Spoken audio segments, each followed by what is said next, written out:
Hello everyone, welcome to Understanding Emotions. I am Sankalp. Today we'll be talking about humility and learning. If those two words don't seem to fit in one sentence, I hope they will by the end of this episode. I am calling this episode Why is Humility a Virtue? We all have grown up hearing certain things are virtues, like honesty, wisdom, love, and certain things are not, like deceit. Apart from hearing about virtues and vices from others, we may also have an intuitive feel for what counts as a virtue and what does not. Yet, we hardly often reflect on what makes a virtue. My own view is that we call a thing, be it an emotion like love or a habit like honesty, we call a thing a virtue if it maximizes our personal and collective well-being. Take speaking the truth, for instance. When we lie, we burden our minds for remembering our fabrications. Lying is exhausting, for we have to constantly track our lies. Speaking the truth, on the other hand, feels relieving because you don't have to maintain any fictions. The world is remembering on your behalf. Honesty also creates trust. If you're a serial liar, what are the chances that someone would trust you with any major responsibility? Very little, I hope you agree. So these are some reasons why honesty is a virtue. Many of you might have thought about these reasons yourself. Honesty is like a popular virtue. So if someone has invested any thought as to why a virtue is a virtue, chances are that they have thought about honesty and lying. Now this is not an episode about honesty, but I do recommend Sam Harris's short book called Lying if you're interested in diving deeper. In here, I'm going to talk about humility instead. Why is humility a virtue? Unlike lying, I don't think it is immediately obvious why humility is good for us. In fact, the mainstream suggests that humility is something like thinking about oneself as less capable, of less worthy, or just lower in some form in comparison to others. And humility taken in this form is not a virtue, in my opinion. In this form, humility seems to mean self-deprecation, and self-deprecation cannot be healthy for one's emotional health, and therefore not a virtue. I think we should strive to have a self-image of one's abilities which is accurate, not lower or not higher than others, which would be deprecation and arrogance respectively. So, if self-deprecation is not conducive to our well-being, what is the sense in which humility is a virtue? I think it is when you think of humility as being the opposite of having an ego. Now, ego itself and its various forms merits an episode on its own. But here I'm using the word ego in the way I used it in episode 2. If you haven't listened to that episode, briefly what I said was we are often unaware of what motivates our actions and decisions. And we cover up that ignorance, creating an ego for ourselves. The example I used was being bad at math. The reason one might have taken that identity is probably that they were taught math in a manner that was discouraging, or even outright punitive. It is highly unlikely that they were bad at math owing to some natural, true lack of disposition. You can listen to episode 2 for a detailed discussion of how we create our egos and why they are fictional and so on. But back to humility. Taking ego in the way I describe, I think humility is the ability to avoid fabricating egoic identities. Put more simply, humility is the ability to not personalize an impersonal outcome.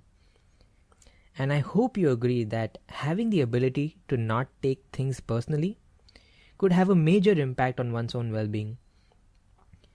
Besides, humility can be practically useful because it increases your chance of learning a difficult skill.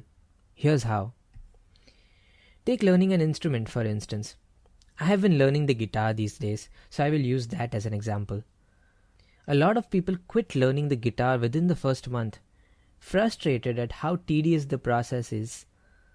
The guitar is hard, and it's okay for someone to quit if they can't put in the time. But the relevant part here is how one quits and how they justify their quitting. A vast majority quits because they are convinced that it is something uniquely about them that prevents them from getting good at the guitar. Hence, you can hear statements like, "My hands are too small for the guitar," or more generally, "I have no sense of rhythm." In learning anything, from guitar to math to social skills, the temptation to quit based out of an egoic reason can be seen everywhere. And the ability to avoid that temptation is what I'm calling humility. Being humble, or not creating an ego-based identity, opens the door to examining what is truly causing your frustration, and therefore to make amends accordingly. For example, if you are able to not quit the guitar, you will eventually get that sense of rhythm that you were thinking was innate after all. Now, of course, it is possible that there is some limiting trait that genuinely disables learning. If an 8-year-old picks up a full-sized guitar, chances are that their hands would be truly small for the guitar. But that's not the point I am making. I am talking about the instances in which we fabricate identities as a way to deal with uncomfortable feelings. Feelings like frustration that often accompany learning. I think learning and its twin curiosity are essential components of emotional well-being. They keep us stimulated and alive. And since humility is central to learning better, it is central to living better. And that is why I think humility is a virtue. So my question for you is, what fictions are keeping you from learning what you want?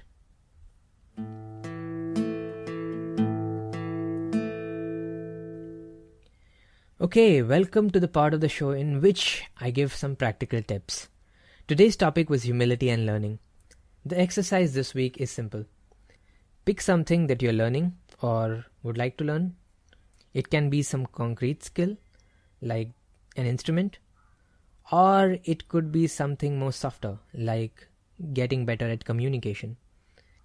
And when there are moments in your learning when things aren't feeling very good, notice how you are interpreting the feelings. If you feel a temptation to quit, then notice the reasons that you're giving yourself. Is there an identity that you're forming? Chances are you'll find that your interpretations and reasons are lacking substance. And that's the exercise. This is not much different than the labeling exercise shared in the previous podcast. But the emphasis here is on awareness of one specific thing, which is your tendency to form an ego. It prevents you from quitting or slowing down out of fictional reasons, but it doesn't replace all the practice and repetition and testing that are all parts of a learning process. If you're interested in learning things better and faster as a whole, I highly recommend this book called Ultralearning by Scott Young. I read this book a few months ago when it came out, and in my opinion, it is the best book on learning I've ever read. Check it out, Ultralearning by Scott Young.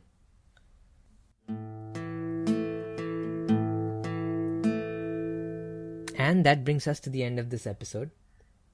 Thank you so much for all your feedback and all your comments and all your encouragement.